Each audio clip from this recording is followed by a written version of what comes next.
Hello guys, in this video I'm going to show you how to set the white units on the Pregnancy Plus application.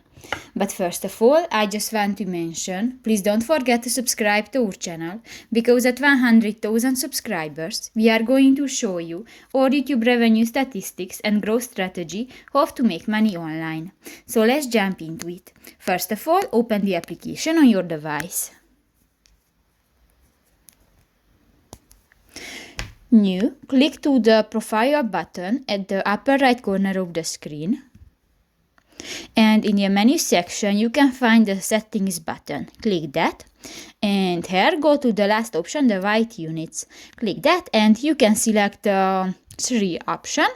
And if you want to select one, for example, the second, just click that. And done. So that's pretty much it for this video, guys. See you in the next one. Bye bye.